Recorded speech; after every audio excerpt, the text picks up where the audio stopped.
রাত তখন প্রায় 1টা। হঠাৎ ফোনটা বেজে উঠল। প্রচুর বিরক্তি নিয়ে ঘুম থেকে ফোনটা হাতে নিতেই দেখলাম অচেনা নাম্বার।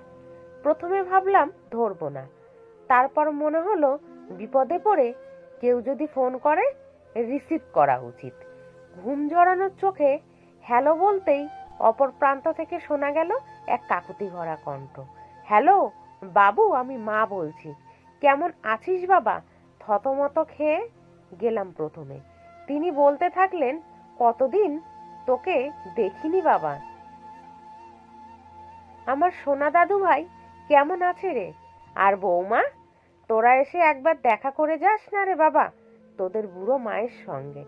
জানিস বাবু, আমার যখন কেমো চলে খুব কষ্ট হয়, তখন আমি চোখ বুজে কি ভাবি জানিস? তখন তোর ছেলেবেলার কথা মনে করি। তোকে কোলে নিয়ে রান্না করছি, গোল গোল চোখে কাজল পরাচ্ছি। কি মা না ওটা ছিলিস তুই। আর আজ 5 বছর কেটে গেল, তোকে ছুঁয়ে দেখিনি, বুকে জড়িয়ে ধরিনি। আর পারছি না, একবার আয় না রে বাবা। ডাক্তার বলেছে খুব বেশি দিন নেই রে আমি আর। আমার চোখে তখন জলের ধারা। জন্মের সময় মা হারা ছেলে আমি। মা শব্দটাই আমার কাছে ভীষণ দামি। বুঝলাম এই মা বৃদ্ধাশ্রমে ফেলে রেখে যাওয়া ছেলেকে ফোন করতে গিয়ে ভুল করে আমার নাম্বারে ডায়াল করে ফেলেছেন। চোখ মুছতে মুছতে বললাম, বেশি দিন নেই মানে? আমায় ছেড়ে কোথায় যাবে তুমি? ঠিক সুস্থ হয়ে যাবে মা। উনি পাগল ছেলে। দিস না বাবু, আমি বিতান। এই 2 কামরা ফ্ল্যাটে ছিল আমার আর আমার বাবার সংসার। বাবার মৃত্যুর পর এখন আমি ভীষণ একা। তাই রাতটুকু ছাড়া পুরোটা সময় আমি বাড়ির বাইরেই কাটাই।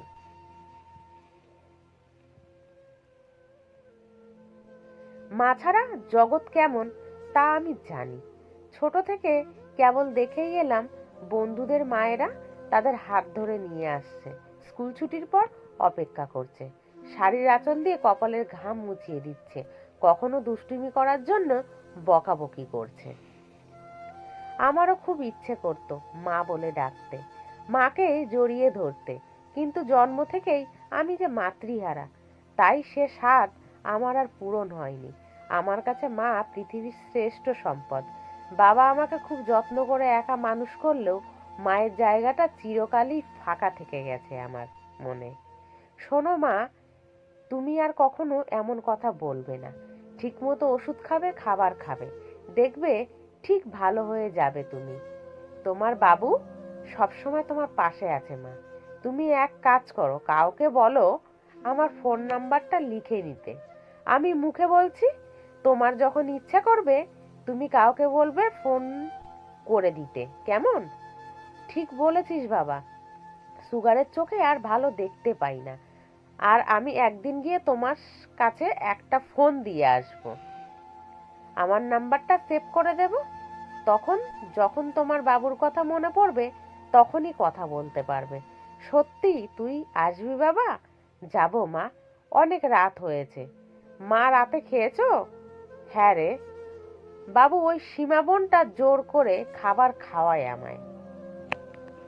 আর ওষুধটা? ওটা তো খাইনি। আমি তো মরার দিন গুনছিলাম বাবা। এমন বলতে নেই মা, কত মানুষ শুধুমাত্র বাঁচার জন্য লড়াই করে যাচ্ছে, আর তুমি এমন কথা বলছো মা?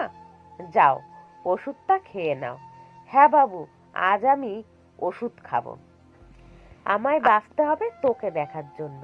আচ্ছা মা, সব হবে, এখন ঘুমিয়ে পড়ো লক্ষ্মী মেয়ের মতো। কাল আবার কথা হবে। নাম্বার তো লিখে দিয়েছি তোমায়।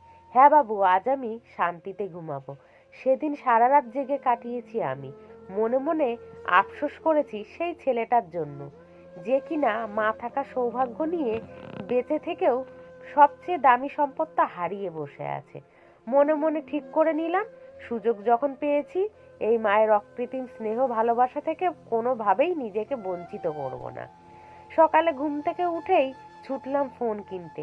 একটা নতুন ফোন যে ভালোবাসা পাওয়ার জন্য কাঙালের মতো ঘুরে বেরিয়েছি, সেই ভালোবাসার এত অবহেলা মেনে নেব না তো আমি। রাতে আসা ফোন নাম্বার থেকে জেনে নিলাম বৃদ্ধাশ্রমের ঠিকানা। তারপর বেরিয়ে পড়লাম আমার অচেনা মায়ের সন্ধানে। বৃদ্ধাশ্রমের গেটে ঢোকার মুখে দেখলাম কত অসহায় বৃদ্ধ মানুষ সন্তানদের পথ চেয়ে ক্ষীণ দৃষ্টিতে তাকিয়ে আছেন পথের দিকে। বৃদ্ধাশ্রমে গিয়ে সবকিছু খুলে বললাম, অনুরোধ করলাম মায়ের সাথে দেখা করার সুযোগ দেওয়ার জন্য। ওনারা আমাকে অনুমতি দিলেন। মায়ের ঘরের সামনে নিয়ে গিয়ে একজন মহিলা বললেন, দেখো তোমার সাথে কে দেখা করতে এসেছে। মা চমকে উঠে বিড়বিড় করে বলে উঠল, বাবু এলো বুঝি। ঘোলাটে চোখে মা আমার দিকে তাকিয়ে ভুরু কোঁচকালো। আমি ধরা গলায় বললাম, মা আমি বিতান, তোমার ছেলেই আমাকে তোমার কাছে পাঠিয়েছে। মায়ের চোখ দিয়ে জল গড়ালো, কিন্তু ঠোঁটে ফুটে উঠল হাসি। বলল, পাগল ছেলের কাণ্ড দেখেছো? ছেলেটা চিরকালই পাগল হয়ে রয়ে গেল। আচ্ছা ও কবে আসবে? আমি বললাম, আসবে মা, আসবে। ওর যা কাজের চাপ, ভীষণ ব্যস্ত। আমি কিন্তু মাঝে মাঝেই আসবো তোমার সাথে দেখা করতে। মা আমায় মাথায় হাত বুলিয়ে বলল, আসবি বাবা, অবশ্যই আসবি। আমি বললাম, চলো মা, এবার একটু ঘরের বাইরের বাগানটায় বসবে আমার সাথে। মা বলল, আর জোর পাই না রে বাবা। আমি বললাম, পারবে, চেষ্টা করো, ঠিক পারবে। আমি তোমায় শক্ত করে ধরে থাকবো। মায়ের হাত ধরে বাইরে বেরোতেই এক বৃদ্ধা বলে উঠলেন, সুমিত্রা তোমার ছেলে এলো বুঝি? মা হেসে বলল, ছেলেই। একজন বললেন, সুমিত্রা কতবার বলেছি একটু বাইরে বেরিয়ে হাঁটাহাঁটি করিসনি। বাবা তোমার মাকে বলে যাও যেন একটু নিজের যত্ন নেয়। ফেরার সময় মাকে বলে এলাম আবার আসবো মা। ফোনটা দিয়ে বলে এলাম, ইচ্ছা করলেই তোমার বাবুকে কল করবে। তোমার ছেলে যতই ব্যস্ত থাকুক তোমার কল নিশ্চয়ই রিসিভ করবে। সেও তোমাকে খুব মিস করে। বিদায় নিলাম মায়ের কাছ থেকে। বৃদ্ধাশ্রমের অফিসে এসে বৃদ্ধার ছেলের সম্পর্কে যা যা ডিটেলস ছিল জোগাড় করার চেষ্টা করলাম। ওনারা প্রথমে রাজি হতে চায়নি দিতে, কিন্তু অনেক অনুরোধের পর আমি ওনাদের বোঝাতে পেরেছিলাম যে এই অসুস্থ বয়স্ক মানুষটার সাথে আমি তার ছেলের একটু যোগাযোগ করিয়ে দিতে চাই। অফিস থেকে আমাকে জানালো, বহু বছর ধরে ওনার ছেলে কোনো যোগাযোগ রাখে না। ও ওনার সাথে ফোন নাম্বারটাও চেঞ্জ করায় কোনোভাবেই যোগাযোগ করা সম্ভব হয়নি। বৃদ্ধা প্রতিদিন চেষ্টা করে ছেলের সাথে কথা বলার, নাম্বারও ডায়াল করে, কিন্তু প্রত্যেকবার ব্যর্থ হয় নিজের ছেলের গলার আওয়াজ শুনতে। বুঝলাম কোনো একদিন ডিজিট ভুল ডায়াল করার জন্যই আমার কাছে রং নাম্বারে ফোন চলে এসেছিল। সেদিন রাতে আবার বেজে উঠল আমার ফোনটা। হ্যালো বাবু, খেয়েছিস? বললাম, তুমি ওষুধটা খেয়েছো মা? হ্যাঁ বাবা, খেয়েছি। জানিস বাবু, তোর পাঠানো ফোনটা আমি আশ্রমের সবাইকে দেখিয়েছি। জানিস বাবু, সবাই বলছিল তুই নাকি তোর মাকে ভুলেই গেছিস। ওরা কি বোকা, ওরা জানে না তুই তোর মাকে কত ভালোবাসিস। জানিস বাবু, আজ আমি ভীষণ খুশি, আবার বাঁচতে চাই আমি। আমি চোখ বুঝলাম আমার এই মিথ্যা বলাটা যদি অন্যায় হয়ে থাকে তাহলে হোক, কিন্তু মায়ের খুশিটা আমার কাছে গুরুত্বপূর্ণ। কেন জানি না, বাবা মা না থাকা সত্ত্বেও আমার আর একা মনে হচ্ছিল না।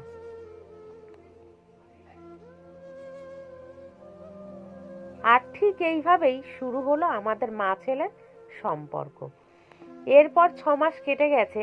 রোজ রাতে মায়ের সাথে কথা হয় আমার। শারীরিক কষ্টে যখন মায়ের রাতে ঘুম আসে না, আমিও ফোনের এপারে রাত জাগি। অফিসের লাঞ্চ টাইম খেতে খেতে আমি মাকে ফোন করে খাওয়া শেষ করি। বন্ধুরা বলে, কিরে ভাই, গার্লফ্রেন্ড? আমি অহংকার করে বলি, না, আমি আমার মায়ের সঙ্গে কথা বলছি। মা আজও জানে না আমি তার বাবু নই, আর জানতেও চাই না। এই ভালোবাসার ভাগ আমি কাউকে দিতে চাই না। আমি চেষ্টাও করেছিলাম মায়ের সাথে তার ছেলের যোগাযোগ করিয়ে দিতে, কিন্তু সেই অকৃতজ্ঞ বোকা ছেলে মায়ের পরিচয় স্বীকার করেননি। আমিও জোর করিনি। আমি প্রতি সপ্তাহে একবার করে মায়ের সাথে দেখা করতে যাই। বন্ধুদের নিয়ে গিয়ে মায়ের জন্মদিন পালন করতেও ভুলিনি। মায়ের ওষুধ খাবার ফল সব দিয়ে আসি। মায়ের চিকিৎসার খরচের দায়িত্ব আমিই নিয়েছি। মা এখন অনেকটাই সুস্থ। কেমো শেষ হয়েছে। কেমো চলার সময় আমি হাসপাতালে গেছি, পাশে থেকেছি মায়ের ছেলের বন্ধু হিসাবে। মা আমি দুজনেই ভালো আছি। দুজন দুজনের পরিপূরক হয়ে দিব্যি কেটে যাচ্ছে দিনগুলো। আমার মায়ের অভাব পূরণ হয়েছে, আর আমি থেকে গেছি মায়ের ছেলে হয়ে। আসলে যে যার যেটা থাকে সে তার কদর বোঝে না। কদর বোঝার জন্যে কোনো কোনো সময় অভাবের প্রয়োজন হয়। মা বাবা পৃথিবীর সব থেকে দামি সম্পদ। তাদের বৃদ্ধ বয়সে ভালোবাসা দিয়ে আগলে রাখুন।